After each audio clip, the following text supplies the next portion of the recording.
Bismillahirrahmanirrahim. Assalamualaikum warahmatullahi wabarakatuh. Selamat malam, salam sejahtera dan juga salam keluarga Malaysia. Terima kasih kerana terus kekal dan juga setia menonton kami seperti kebiasaan pada hari Isnin jam 9 malam. Bicara Naratif menemui anda di saluran berita RTM, TV1 dan juga pensiman secara dalam talian di RTM Klik. Sudah pasti kita mengambil maklum dan juga sedia maklum berkenaan pengumuman oleh pihak MKN dan juga Kementerian Kesihatan Malaysia melalui Kerajaan Malaysia juga berkenaan peralihan ke fasa endemik daripada pandemik, dan ini juga berkolerasi dengan pembukaan sempadan yang akan bermula pada tarikh 1 April 2022.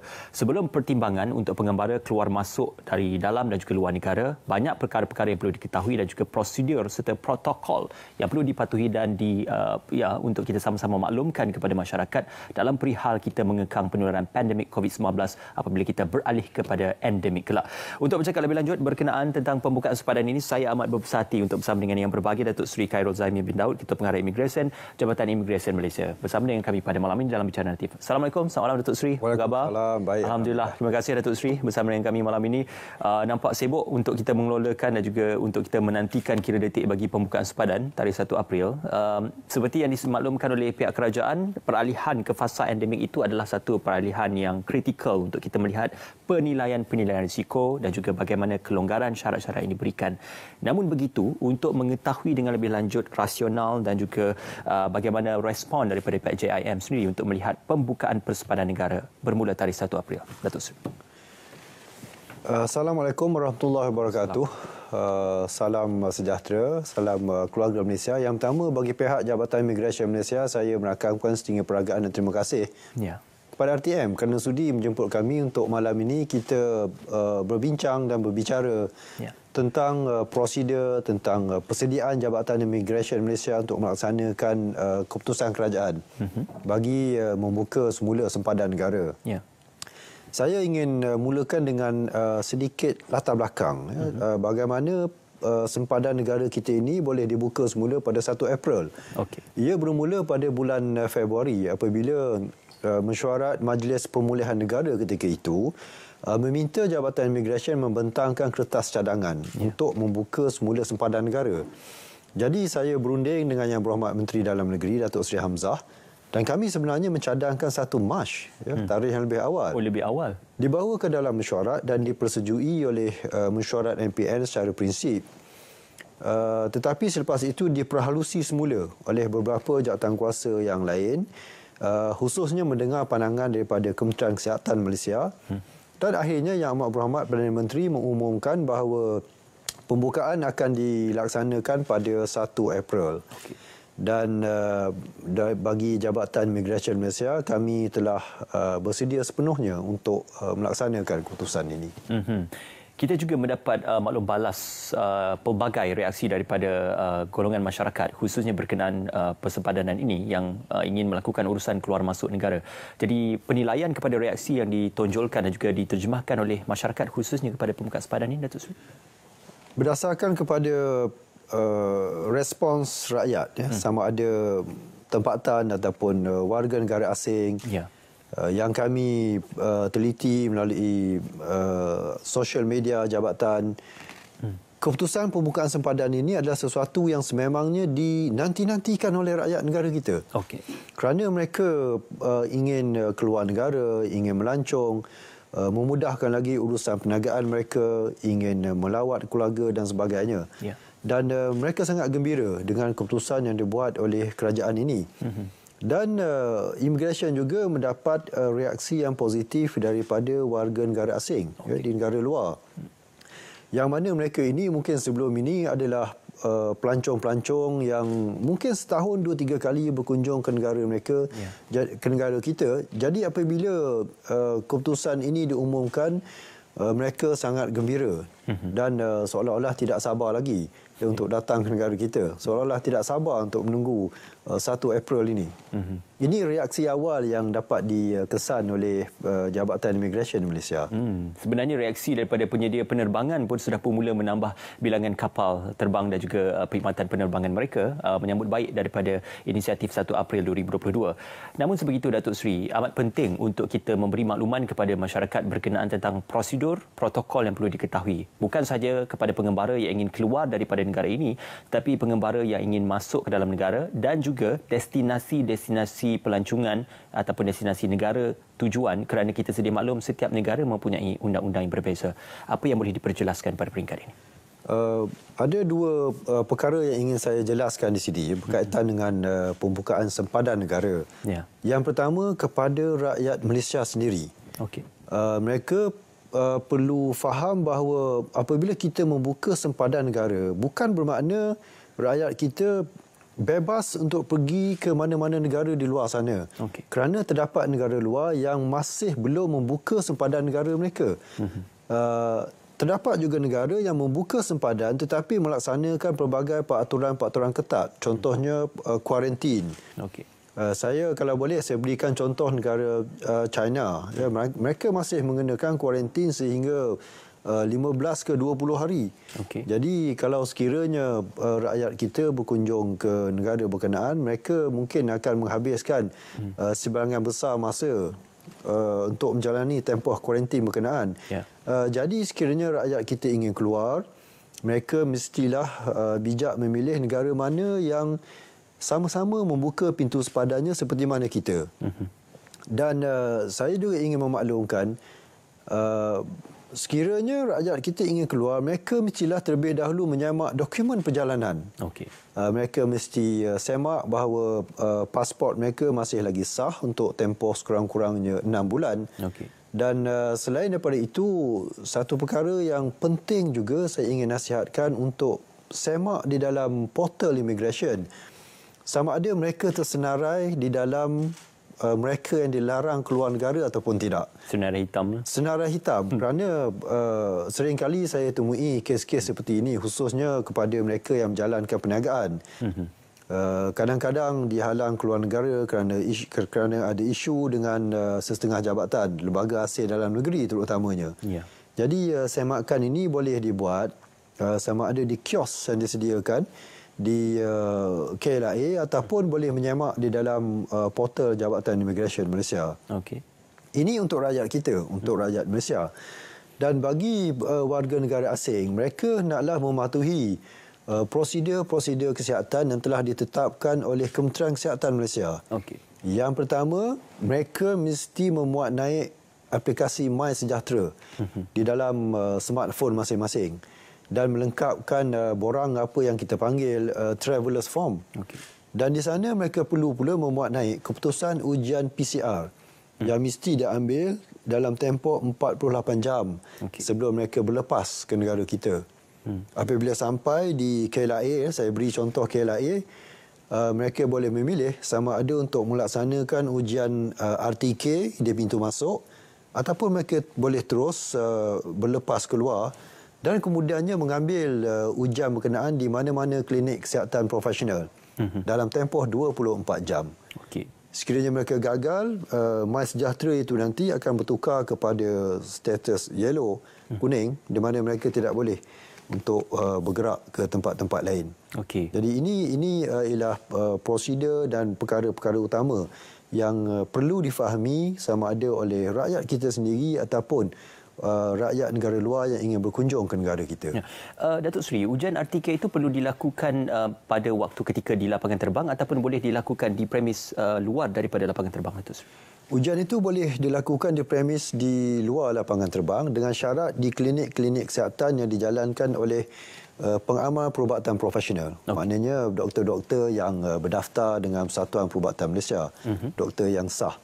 Dan mesti dilakukan dalam tempoh 24 jam. Okay. Ini berdasarkan kepada portal Kementerian Kesihatan Malaysia dan keputusan mesti dimuat naik di dalam MySejahtera. Okey. Datuk Seri, berkenaan tentang sama ada pengembara dari luar negara ataupun rakyat Malaysia yang ingin pulang kembali ke tanah air, kalau sekiranya disahkan positif ataupun kontak rapat dan sudah melakukan kuarantin di negara destinasi, apakah sekembalinya ke negara kita perlu juga menghabiskan tempoh kuarantin ataupun melanjutkan tempoh kuarantin? Sekiranya mereka masih lagi positif di negara luar, mereka ini tidak akan dibenarkan oleh syarikat penerbangan untuk melakukan penerbangan pulang ataupun penerbangan masuk ke Malaysia. Yeah. Kerana bagi rakyat asing, semasa mereka ingin menaiki penerbangan, mereka perlu menunjukkan aplikasi MySejahtera itu kepada syarikat-syarikat penerbangan. Okey. Dan catatannya di situ mestilah negatif. Dan sama juga seperti rakyat negara kita. Sekiranya di dalam penerbangan itu mereka ini dijangkiti. Sampai di Malaysia mereka positif. Sudah tentu mereka akan dikuarantin. Okey, seketika tadi kita banyak berbicara berkenaan prosedur di lapangan terbang. Bagaimana pula prosedur untuk kemasukan melalui jalan-jalan darat ataupun menggunakan jalan air, Datuk? Bagi jalan darat, peraturannya adalah sama. Kerana protokol yang ditetapkan oleh Kementerian Kesihatan Malaysia ini, ia terpakai kepada semua 134 pintu masuk di negara-negara kita. Sama ada pintu masuk darat, laut, udara, ia terpakai semua dan tidak ada pengecualian.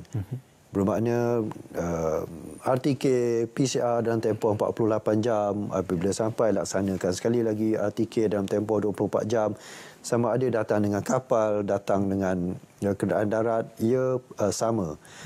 Kecuali bagi mereka yang berulang-alik setiap hari ini, saya difahamkan akan ada protokol yang berlainan nanti untuk mereka yang mana akan diumumkan oleh Kementerian Kesihatan. Ya. Datuk Seri, dalam perihal ini mungkin ada juga yang masih bertanya dan berteka-teki berkenaan tentang isu negara yang melaksanakan VTL dengan Malaysia dan juga negara yang sudah pun membuka sepadan sepenuhnya, khususnya antara Malaysia dan juga negara tersebut. Jadi bagaimana pengaplikasian VTL ini dan juga negara-negara yang lain, Datuk Seri? Apabila kita membuka sempadan negara ini, saya ingin maklumkan bahawa sistem My Travel Pass yang selama ini diperlukan oleh rakyat asing untuk masuk ke negara kita tidak lagi perlu, tidak lagi akan digunakan. Dan mengenai VTL, ia terpulang kepada negara berkenaan. Sekiranya sebagai contoh Singapura, kita masih lagi mengamalkan VTL dengan Singapura kerana mereka belum membuka sepenuhnya. Dan kita juga masih lagi mempunyai aturan VTL dengan Cambodia. Daripada Phnom Penh ke KLIA, mereka perlu menggunakan prosedur VTL. Dan juga dengan Thailand, iaitu dari Phuket dan juga dari Bangkok ke KLIA. Setakat ini, tiga negara ini masih lagi menggunakan peraturan dan protokol-protokol VTL ini. Okey. Itu sehingga 1 April ataupun tarikh pemansuhannya akan dimaklumkan dari semasa? Sehingga negara berkenaan juga membuka sempadan mereka sepenuhnya seperti mana kita, di mana VTL tidak lagi akan digunakan. Okey. Alright, satu penjelasan yang baik untuk kita memulakan mukadimah bicara naratif pada malam ini. Datuk Seri, kita nak berehat seketika, semua kembali dalam Bicara Naratif.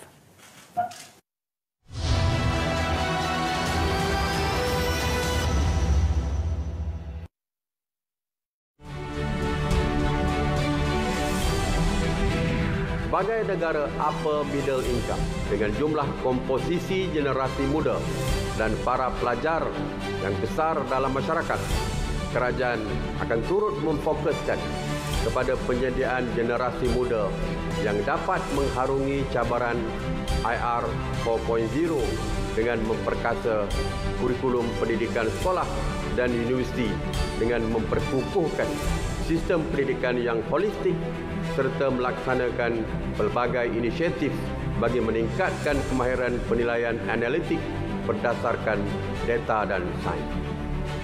Di samping itu, pengujudan dan peluang pekerjaan sememangnya menjadi agenda penting negara dalam memastikan kesejahteraan keluarga Malaysia.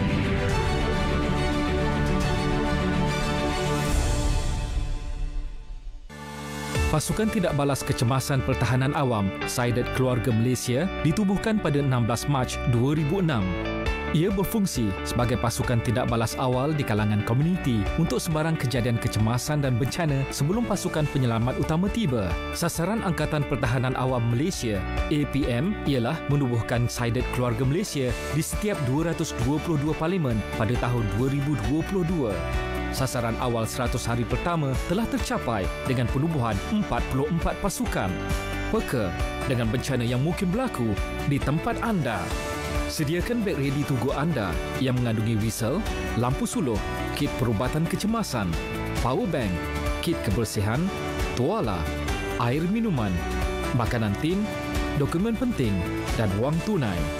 Jom sertai Sided Keluarga Malaysia di tempat anda. Keluarga Malaysia siap siaga bencana. Saya tercari-cari tempat letak kereta. Puas cari tak jumpa-jumpa. Saya tengok jam. Alamak, dah lambat. Barang bini tak beli lagi. Lepas tu, cantik. Ada kosong. Saya keluar, saya kunci pintu. Terus masuk pasar raya. Saya pergi rak cari sarden, santan, buah. Yang lain tak sempat, lalu saya keluar. Buka pintu kereta, pasang tali pinggang keledar, betulkan cermin belakang, baru nak start enjin. Sekali nampak abang. Saya buka pintu. Alamak, macam itulah cerita saya. Saya minta maaf ya. Sekarang awak dengar cerita saya pula. Tadi saya pun dari dalam. Lepas tu saya dapat mesej mak saya tenat. Saya pun nak cepat. Saya tak boleh masuk kereta. Macam mana saya nak masuk? Kereta awak halang pintu saya. Saya minta maaf sekali lagi ya. Kenapa perkara beginilah yang menyebabkan kami OKU tidak berupaya?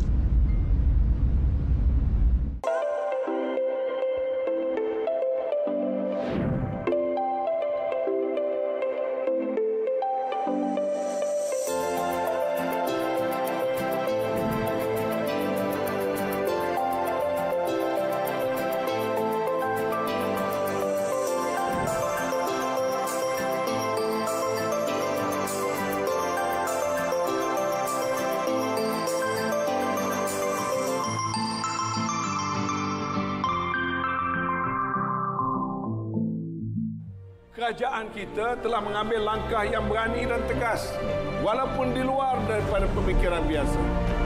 Siapa yang membayangkan kita akan membuat vaccination kepada puluhan juta rakyat kita secara percuma sejak merdeka sampai sekarang? Belum ada lagi program vaccination sebesar yang kita lakukan untuk vaccination bagi COVID-19. Asalnya ingat satu suntikan tak cukup, kena jadi dua. Bila dua, kata kena ada pula tiga, ada booster pula lagi. Mungkin ada yang keempat dan sebagainya. Tapi pokoknya COVID bukan menguasai kita. Kita mesti terus bergerak ke hadapan supaya kita tidak dikongkong oleh COVID semata-mata. Kita kena masuk ke pasar endemik. Kita kena mulakan segala kerja-kerja kita seperti biasa dalam norma baru dengan kaedah-kaedah yang baru.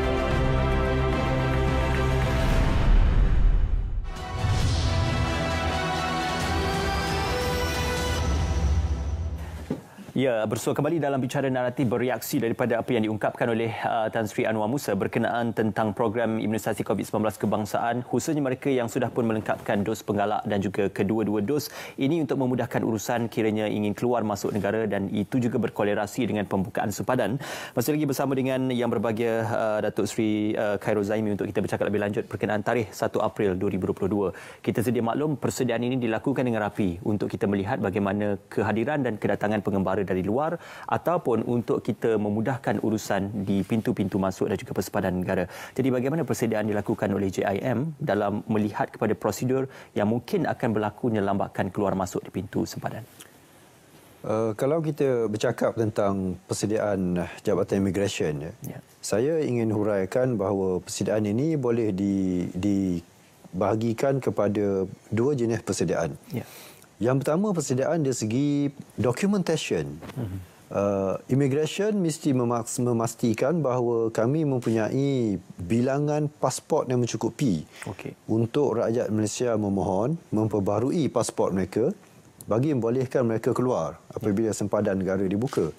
Dan selain daripada pasport, kita juga mempunyai dokumen yang dipanggil Pas Lintas Batas. Ini untuk rakyat kita yang berada di negeri-negeri yang bersempadan dengan negara jiran.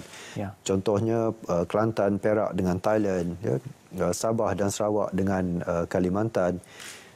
Persediaan dari segi documentation ini sebenarnya telah pun dilaksanakan sejak daripada bulan Oktober tahun lepas.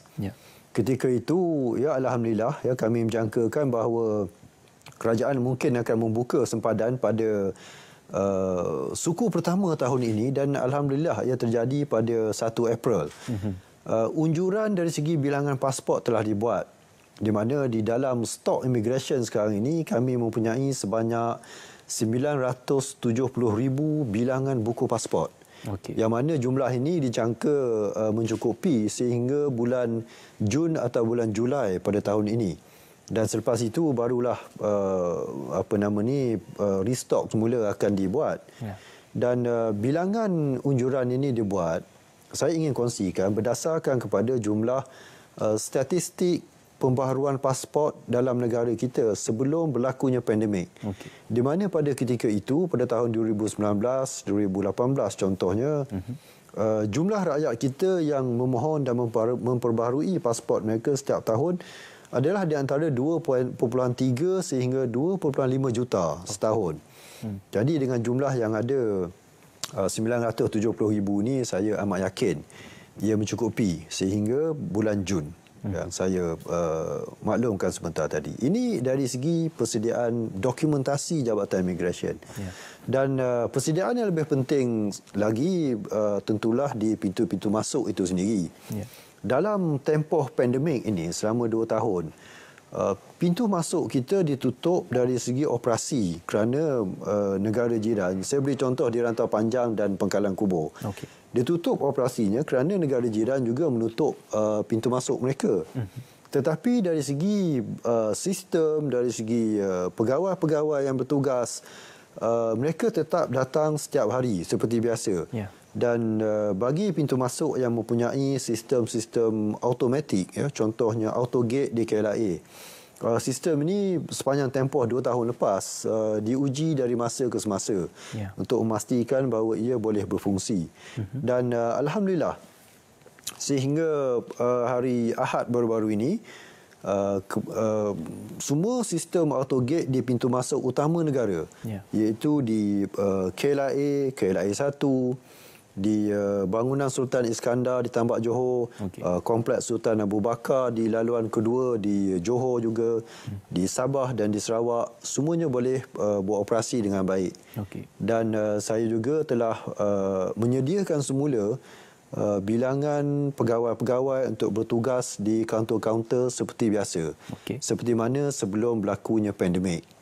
Tetapi saya ingin maklumkan juga, kerana kadang-kadang terdapat kritikan, kenapa kaunter immigration ini, katakan kaunternya 50, kenapa bukan 50 yang beroperasi? Saya ingin maklumkan, dalam tempoh sekarang ini terdapat pegawai saya yang mungkin positif. Jadi mereka terpaksa di kuarantin. Jadi untuk memastikan supaya urusan keluar masuk itu berjalan dengan lancar, kami akan mengoperasikan sekurang-kurangnya 50% daripada jumlah kaunter manual. Dan ini sudah cukup untuk menguruskan kedatangan sama ada pelancong asing ataupun rakyat kita yang ingin keluar. Kerana selain daripada kaunter manual, terdapat juga kaunter auto yang tidak perlu diawasi oleh tenaga manusia, seperti mana di KLIA dan juga di Tambak Johor. Jadi persediaan dari segi dokumen, dari segi sistem dan dari segi tenaga manusianya setakat ini alhamdulillah berada dalam keadaan siap siaga. InsyaAllah ya. InsyaAllah. Nantikan tarikh 1 April 2022. Ini mungkin menambah satu lagi bebanan, mungkin bukan saja kepada pihak petugas tetapi juga kepada pengembara ataupun kepada pelancong, khususnya untuk kita melihat bukan saja prosedur di immigration ataupun persepadan pintu masuk seperti kebiasaan perlu dilalui, tetapi prosedur kesihatan juga perlu dilalui. Jadi bagaimana dalam perihal ini immigration juga mengambil cakna untuk melihat tempoh itu boleh sekurang-kurangnya diberikan satu tempoh yang dikatakan boleh dikatakan kompetitif ataupun berada dalam satu tempoh yang tidak membebankan pengembara ataupun pelancong untuk berada pada satu jangka masa yang panjang dalam menyempurnakan segala proses tersebut. Datuk Seri. Pelancong, sekiranya mereka pelancong asing, mereka tetap perlu patuh kepada peraturan yang telah ditetapkan oleh Kementerian Kesihatan Malaysia. Sekiranya keputusan PCR yang perlu dimuat naik di dalam aplikasi MySejahtera itu telah ditetapkan dalam tempoh 48 jam sebelum kedatangan, tidak ada pilihan, mereka mesti melaksanakannya dalam tempoh 48 jam. Tidak ada kompromi di sini kerana kita masih lagi berhadapan dengan pandemik yang mana risikonya masih ada. Dan apabila tiba di Malaysia, telah ditetapkan bahawa dalam tempoh 24 jam mereka mesti melakukan ujian RTK semula dan mereka perlu patuh kepada ini. Jadi saya berpandangan mungkin ada sedikit beban di situ, tetapi ini ialah protokol yang mungkin diamalkan di mana-mana negara lain di dunia. yang ingin menjaga keselamatan negara mereka dari segi kesihatan. Okey. Datuk Seri, di beberapa buah negara ada berlaku spike of the cases ataupun kenaikan semula kadar kes dan juga kadar jangkitan. Maka ia timbul kepada satu persoalan, apakah mungkin akan adanya beberapa negara yang mungkin tidak boleh dibenarkan buat masa ini untuk datang ke Malaysia, ataupun ada pemilihan-pemilihan pelancong yang hanya dibenarkan untuk masuk ke persepadanan juga pintu masuk negara?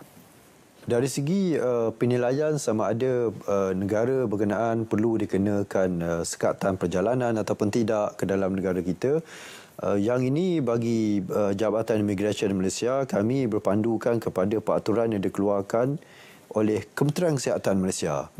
Kerana di dalam tempoh pandemik ini, kita katakan bahawa KKM call the shot. Okay. Sekiranya mereka tetapkan seperti mana sebelum ini, 8 buah negara disekat sementara daripada memasuki negara kita kerana terdapat kes yang begitu tinggi di sana. Immigration akan melaksanakan keputusan ini. Dan sehingga hari ini belum ada lagi makluman mengenai negara-negara yang mungkin akan dikenakan sekatan perjalanan ataupun tidak. Jadi setakat hari ini, apabila kita membuka pintu sepadan pada 1 April nanti, semua negara boleh, rakyat asing daripada semua negara boleh datang ke Malaysia dengan syarat selain daripada patuh kepada peraturan KKM, mereka juga perlu patuh kepada peraturan perjalanan Jabatan Imigresen Malaysia. Okay. Ada 2 peraturan di sini, Dan mengenai immigration, kalau mereka datang daripada negara yang memerlukan visa, ada 34 negara yang perlu memohon visa untuk masuk ke negara kita, mereka wajib untuk mempunyai visa. Okay. Walaupun mereka telah mematuhi protokol KKM, tetapi datang dengan tanpa visa, mereka mempunyai risiko untuk dikenakan tindakan apa yang kita panggil NTL, not to land. Bermakna mereka akan dihantar pulang semula ke negara dari mana mereka datang tadi oleh pesawat ataupun syarikat penerbangan yang membawa mereka masuk. Okey. Maknanya masih lagi terpakai undang-undang yang sama walaupun kita berdepan dengan pandemik COVID-19. Ini juga persoalan berkenaan tentang musim puncak yang akan menjelang tiba, khususnya untuk mengerjakan umrah dan juga menjelang musim perayaan nanti. Kita sedia maklum akan berlakunya urusan keluar masuk negara yang mungkin lebih sibuk daripada kebiasaan. Jadi bagaimana persediaan ini dilakukan dan juga apakah jangkaan Jabatan Imigresen terhadap pada waktu musim-musim seperti itu? Sememangnya kami menjangkakan bahawa bilangan mereka yang akan keluar untuk mengerjakan umrah ini dijangka meningkat. Khususnya kita akan menyambut Ramadan tidak lama lagi. Jadi bagi membolehkan urusan keluar masuk di pintu-pintu masuk negara ini berjalan dengan lancar, strategi yang digunakan oleh Immigration ialah kaunter-kaunter khas akan disediakan bagi jemaah yang tidak boleh menggunakan autogate. Dan selain daripada itu, kesemua mereka akan digalakkan untuk menggunakan autogate.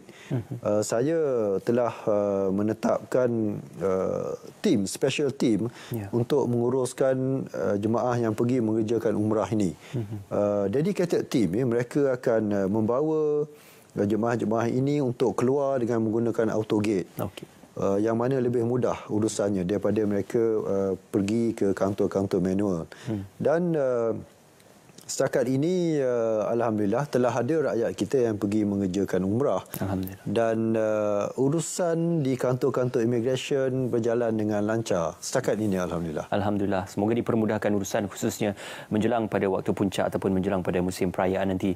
Datuk Seri, kita nak kembali berehat seketika untuk kita kita akan berbincang lebih lanjut berkenaan tentang perkara ini, khususnya berkenaan pembukaan sepadan pada tarikh 1 April 2022 seketika nanti.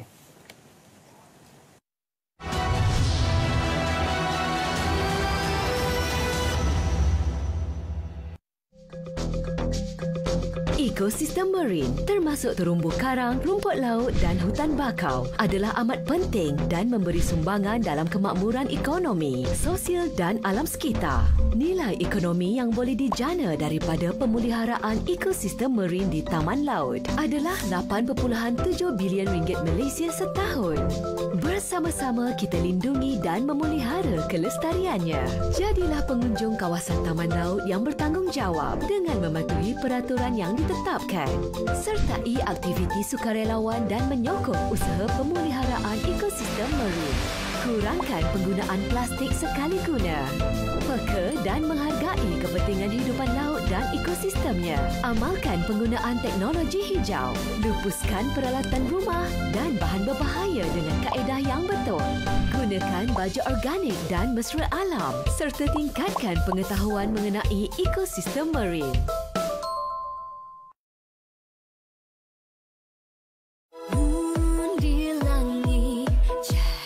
Rasa kesyukuran terhadap toleransi ini telah diterjemahkan sebagai salah satu ciri-ciri keluarga Malaysia. Ekonomi wajar dipulihkan, kesejahteraan rakyat perlu ditingkatkan, keyakinan pelabur harus dikembalikan. Yakinlah bahawa hanya melalui kerjasama penuh daripada keluarga Malaysia, peperangan melawan pandemik COVID-19 akan berakhir dengan kemenangan. Semoga di sebalik pelitup muka yang menjadi sebahagian norma baru kehidupan kita ini akan terukir kembali senyuman bahagia keluarga Malaysia yang saya kasihi.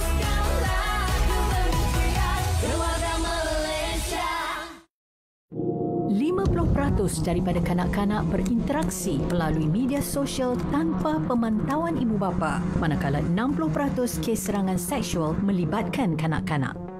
Alam cyber telah menjadi sebahagian daripada kehidupan dan penyumbang ke arah kemahiran intelektual. Dengan teknologi yang sentiasa berevolusi, dunia dalam talian kini boleh diakses pada bila-bila masa melalui peranti elektronik. Sebagai ibu bapa, anda perlu sedar bahawa anak anda boleh terdedah dengan ancaman seperti buli cyber, seksual, menjadi ketagihan internet, terlibat dengan permainan dalam talian yang melampau serta ke arah penipuan dalam talian atau scam. Jadilah ibu bapa yang hebat di alam cyber, proaktif, mendidik, bersahabat, mengawal selia dan memimpin mereka. Sentiasa bijak, sentiasa selamat bersama ke arah kesejahteraan cyber. Bahawasanya rangkaian gentian optik ke kawasan-kawasan yang masih dianggap tertinggal. Kerajaan telah melaksanakan sebelum ini penyediaan infrastruktur jalur lebar menggunakan kaedah Point of Presence atau POP, hub gentian optik. Fasa 1, projek POP ini telah melibatkan 630 lokasi, terutamanya berhampiran sekolah-sekolah yang terpencil. Manakala fasa 2 yang akan dilaksanakan ini akan melibatkan 3,693 lokasi dengan peruntukan hampir 4 bilion. Sebanyak 432,300 premis akan menerima perkhidmatan jalur lebar berkelajuan tinggi apabila ianya siap kelak.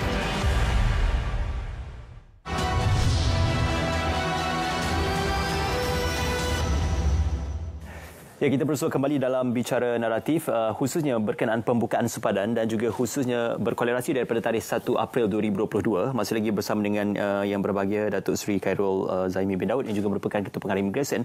Datuk Seri, difahamkan ada beberapa peraturan-peraturan kepada pelancong yang turut dikenakan, khususnya berkenaan pendokumentasian dan juga urusan mereka untuk masuk ke dalam negara kita. Apa yang boleh dibingkiskan atau diceritakan, Datuk Seri? Ya, kedatangan pelancong asing sememangnya kita nanti-nantikan kerana mereka ini akan membantu untuk menghidupkan semula sektor pelancongan kita yang terjejas teruk akibat daripada pandemik ini. Yeah. Sebelum saya menjawab soalan itu, saya ingin quote sedikit kenyataan yang dibuat oleh Yang Berhormat Menteri Keuangan pada 2 hari lepas yang menunjukkan betapa pentingnya kedatangan pelancong asing ini. Mereka memberi sumbangan 13.3% kepada GDP negara. Sebelum berlakunya pandemik. Sejumlah 126 juta pelancong asing berbelanja sebanyak 86 bilion dalam negara kita. Dan bagi immigration sendiri, sememangnya kami fokus kepada perkhidmatan yang mesra di kaunter-kaunter semua pintu masuk untuk menguruskan kemasukan pelancong-pelancong asing ini. Dan konsep perkhidmatan yang diperkenalkan ialah mesra tetapi tegas. Kami tetap perlu tegas kerana terdapat isu keselamatan negara yang perlu diuruskan di sini apabila kita menerima kemasukan pelawat-pelawat asing. Dan untuk itu, beberapa peraturan yang sebelum ini dilaksanakan masih terpakai, malah akan dipertingkatkan lagi. Pelancong asing yang ingin masuk ke negara kita, yang pertama sekali mesti mempunyai dokumen perjalanan yang sah, iaitu pasport antarabangsa daripada negara mereka. Yang kedua, seperti mana yang saya maklumkan tadi, jika negara mereka memerlukan visa, pelancong daripada India, daripada China contohnya, mereka perlu memohon visa. Dan sebagai persediaan, immigration kini telah melaksanakan sistem visa online, di mana pelancong-pelancong asing boleh memohon visa ni melalui portal Jabatan Immigration Malaysia, e-visa, dan kelulusan akan diberikan dalam masa 48 jam. Dan tempoh 48 jam ini adalah sama standardnya seperti mana negara-negara maju yang lain.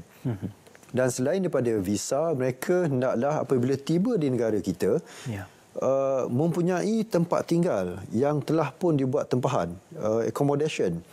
Mungkin hotel, mungkin tempat-tempat kediaman di kawasan-kawasan pelancongan yang lain. Dan sekiranya mereka ini memilih untuk tinggal di rumah rakan, saudara mara dan sebagainya, mereka mesti menunjukkan kepada pegawai bertugas di kaunter di mana alamat tempat kediaman berkenaan. Seperti mana kalau kita pergi ke luar negara, kita telah pun membuat tempahan hotel dan sebagainya jika kita ingin melancong. Dan selain pada itu, yang lebih penting lagi, mereka mesti mempunyai kemudahan kredit ataupun wang saku yang mencukupi untuk tempoh sepanjang mereka berada di negara kita. Jika mereka datang dengan poket yang kosong, kes-kes seperti ini selalunya mereka datang untuk bekerja secara tidak sah, berdasarkan pengalaman-pengalaman lalu. Dan selain daripada itu juga, sudah tentu mereka perlu membuktikan bahawa mereka mempunyai tiket untuk pulang. Jika datang untuk tempoh 30 hari, pada penghujung tempoh PAS itu, mereka mestilah menunjukkan bahawa tiket telah pun ditempah dan disahkan oleh syarikat penerbangan. Jadi peraturan-peraturan ini tetap perlu dipatuhi oleh pelancong-pelancong asing. Walaupun dalam keadaan di mana kita sememangnya menggalakkan kemasukan pelancong ini untuk membantu sektor pelancongan yang begitu teruk sekali terjejas di sepanjang pandemik ini. Tumpuan bukan hanya di kawasan Kuala Lumpur International Airport ataupun di lapangan terbang utama, tetapi ada juga beberapa lapangan terbang yang sudah pun dijadikan lapangan terbang antarabangsa untuk urusan keluar masuk negara. Jadi apakah penumpuan juga akan diberikan di lapangan-lapangan terbang tersebut untuk kita memastikan khususnya jangkaan kepada tarikh 1 April nanti kita akan menerima satu jumlah yang mungkin lebih besar berbanding pada waktu kita dalam tempoh pandemik ini, Datuk Seri? Ya, saya ingin kongsikan beberapa pintu masuk antarabangsa yang diberi fokus utama oleh Jabatan Immigration Malaysia. Yang mana pintu masuk ini menjadi pintu masuk yang popular bagi pelancong-pelancong asing. Yang pertama tentulah Kuala Lumpur International Airport, KLIA, dan juga KLIA 2. Yang kedua, lapangan terbang Bayan Lepas di Pulau Pinang. Kemudian lapangan terbang Kota Kinabalu dan lapangan terbang di Kuching, Sarawak. Ini ialah pintu masuk utama yang mana kebanyakan pelancong asing masuk melalui pintu masuk ini. Dan persediaannya seperti mana yang saya maklumkan tadi, berada dalam keadaan siap siaga. Sama ada dari segi sistem ataupun dari segi tenaga manusia. kami telah bersedia untuk itu. Datuk Seri, juga tadi disebutkan tentang pendokumentasian untuk urusan pasport dan juga dokumen-dokumen berkenaan tentang urusan imigresen. Juga kita sudah maklum ada beberapa persoalan yang timbul berkenaan tentang status vaksinasi, digital certificate ataupun sijil digital untuk vaksinasi. Apakah ia juga merupakan antara perkara-perkara yang berkeperluan untuk disertakan ataupun untuk diberikan tumpuan khususnya untuk keluar daripada negara dan menuju ke negara destinasi?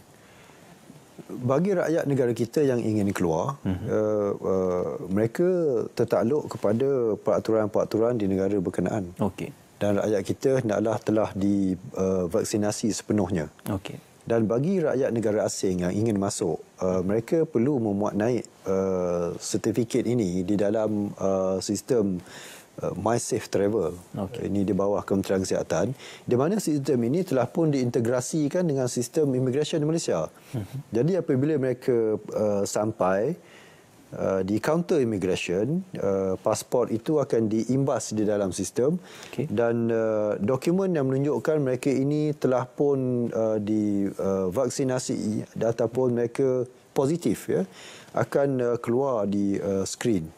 Dan sekiranya syarat-syarat ini tidak dipatuhi, mereka tidak akan dibenarkan masuk. Okey. Mereka akan ditolak kemasukan. Muat naik di MySafe Travel. MySafe Travel. Ya, untuk memastikan agar urusan pendokumentasian itu dapat dilakukan dengan lebih jelas. Penambahbaikan dan juga untuk kita melihat apa yang dilakukan oleh Jabatan Imigresen untuk memastikan proses pendokumentasian itu berada pada tahap keselamatan yang baik, khususnya pada sistem biometrik yang pernah diperkenalkan sebelum ini dan masih lagi diteruskan. Apakah berlakunya penambahbaikan dan juga pembaik pulihan untuk sistem-sistem yang ketat dan juga memastikan keselamatan negara khususnya kepada isu pendokumentasian, Datuk Seri? Dari segi biometrik masih lagi diwajibkan semua penumpang yang tiba di pelawat-pelawat asing yang tiba di pintu masuk antarabangsa, mereka akan diambil biometrik mereka ini dan syarat-syarat lain masih lagi terpakai. Tidak ada kelonggaran yang diberikan dan bagi memudahkan urusan, Immigration kini fokus kepada perkhidmatan secara online dan digital. Kalau dari segi dokumentasi, saya maklumkan tadi bahawa pelancong asing boleh memohon visa secara online. Kelulusan juga akan diberikan melalui sistem dan mereka juga boleh membayar secara online, e-payment, tanpa perlu mereka datang ke kedutaan kita di luar negara ataupun tanpa perlu mereka datang ke pejabat-pejabat imigresen. Lebih mudah. Semuanya online dan lebih mudah. Ya, okey. Selain daripada kita bercerita urusan pendokumentasian visa, pas dan permit kepada warga negara asing memasuki Malaysia, kita juga ingin mengetahui berkenaan tentang urusan kawal sila pergerakan keluar masuk orang di pintu masuk yang diwartakan dan juga penguatkuasaan akta imigresen, peraturan-peraturan imigresen serta akta pasport dan akta anti pemerdagangan orang dan anti penyeludupan migran. Jadi ya, kita sedia maklum dalam pembukaan persepadanan ini mungkin jenayah rentas sempadan itu ada kebarangkalian akan berlaku. Jadi bagaimana urusan penguatkuasaan itu dilakukan secara tegas?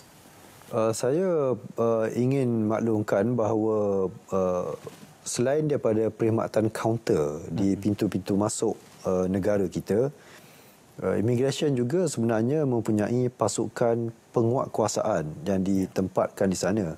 Pasukan penguatkuasaan ini akan membuat pemerhatian terhadap pelawat-pelawat asing khususnya yang kita dapati transit untuk satu tempoh yang begitu lama di pintu masuk negara. Dan mereka ini akan di soal siasat secara ringkas. Mereka hendak ke mana sebenarnya? Kenapa transitnya begitu lama dan sekiranya sememangnya terbukti bahawa tempoh transit mereka 7-8 jam, mereka akan dilepaskan. Tetapi sekiranya mereka kononnya transit tetapi tidak ada hala tuju destinasinya, berada di airport untuk satu ketika, ini mungkin melibatkan kes-kes pemerdagangan orang yang mana mereka ini akan ditahan untuk disoal siasat secara lebih lanjut. Jadi pasukan penguatkuasaan itu ada dan mereka beroperasi juga selama 24 jam mengikut shift yang telah ditetapkan, 3 shift itu. Pagi sehingga tengah hari sehingga malam dan malam membawa semula ke sebelah pagi yang berikutnya. Itu juga mendapat kerjasama daripada agensi penguatkuasaan yang lain untuk sama-sama kita menguatkuasakan undang-undang dan juga untuk memastikan agar jenayah di persepadan negara akan dapat dibanteras bersama-sama. Datuk Seri, kerisauan juga berkenaan tentang ketika ini mungkin gambaran kes hariannya adalah berada pada satu tahap yang tinggi. Jadi masyarakat tertanya-tanya apakah dengan pembukaan sempadan seperti ini tidakkah ia sedikit merisikokan kenaikan kes dalam negara dan juga merisikokan untuk kebolehjangkitan bagi varian baru seperti yang kita dengar berlaku di beberapa negara, Datuk Seri? Kita sebenarnya tidak dapat lari daripada virus Omicron ini. Seperti mana yang sering kali ditekankan oleh Yang Berhormat Menteri Kesihatan ataupun Yang Berbahagia Tan Sri Ketua Pengarah Kesihatan, kita perlu hidup dengan virus ini seperti mana virus-virus yang lain. Dan sebab itulah peraturan-peraturan dan SOP pemakaian penutup muka contohnya di majlis-majlis yang melibatkan orang yang ramai masih lagi dikuatkuasakan. Dan keputusan untuk membuka sempadan negara ini, sebab saya menghadiri mesyuarat-mesyuarat di peringkat jawatankuasa yang tinggi, sebenarnya dibuat setelah kajian yang begitu mendalam dijalankan oleh pihak Kementerian Kesihatan Malaysia khususnya. Bukan mudah untuk mencari keseimbangan di antara apa yang kita termkan sebagai life and livelihood. Kelangsungan hidup mesti diteruskan dalam keadaan di mana kita mengawal virus pandemik itu dengan cekap dan berkesan supaya ianya tidak merebak di kalangan masyarakat. Mungkin akan berlaku peningkatan kes, tetapi kalau kita perhatikan sekarang, walaupun kes mungkin 20,000 sehari, tetapi 95%, 97% berada pada tahap 1 dan tahap 2. Betul. Yang mana tidak perlu pergi ke hospital, ICU dan sebagainya. Kuarantin di rumah. Saya pun pernah dijangkiti tahap 1. Selepas saya melawat depo-depo dan sebagainya. Saya kuarantin di rumah 7 hari dan alhamdulillah selepas itu kembali sihat. Ya, sebab itu kita namakan sebagai peralihan ke endemik yang mana penilaian manfaat adalah lebih tinggi berbanding risikonya. Datuk Seri, kita nak kembali berehat seketika sebelum kita menutup bicara naratif pada malam ini.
tahun menjadi platform utama dalam kuasa viral TV dan radio. Kami di RTM pastinya boleh membantu melonjakkan prestasi perniagaan anda. Tunggu apa lagi? Jom iklankan produk anda di stesen berprestij kami hari ini. Hubungi maklumat tertera untuk maklumat lanjut. Terbaik RTM 2022. RTM, teman setia anda.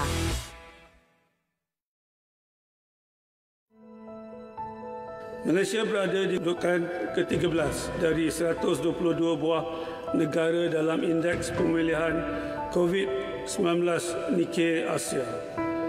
Program imunisasi COVID-19 kebangsaan telah berjaya mencapai liputan vaksinasi lengkap sehingga 98% populasi dewasa.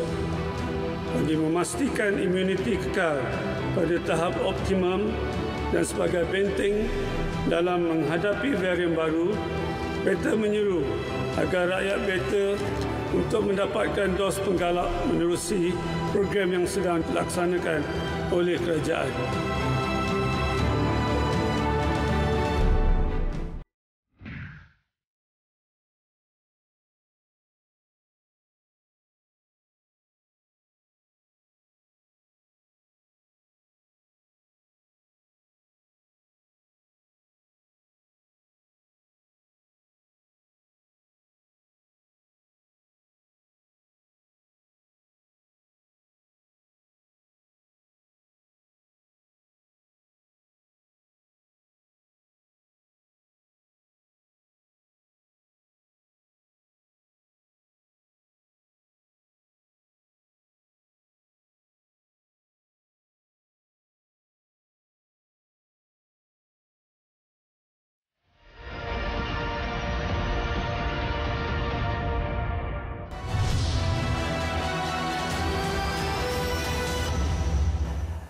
Baik, kita bersua kembali dalam bicara naratif untuk kita menutup pada malam ini.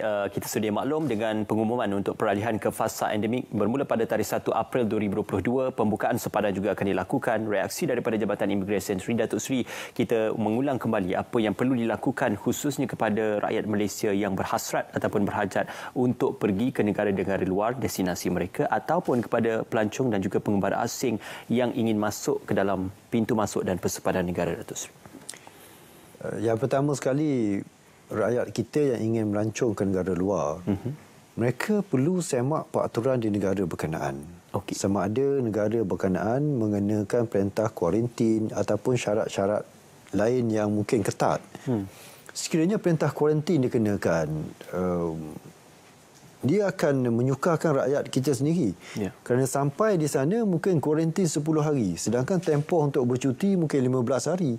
So mereka hanya mempunyai baki selama 5 hari saja lagi. Jadi ini perkara pertama bagi saya yang mesti dilakukan. Yang kedua, mesti pastikan bahawa khususnya bagi mereka yang menjalankan perniagaan ini, pastikan bahawa nama tidak berada di dalam senarai hitam.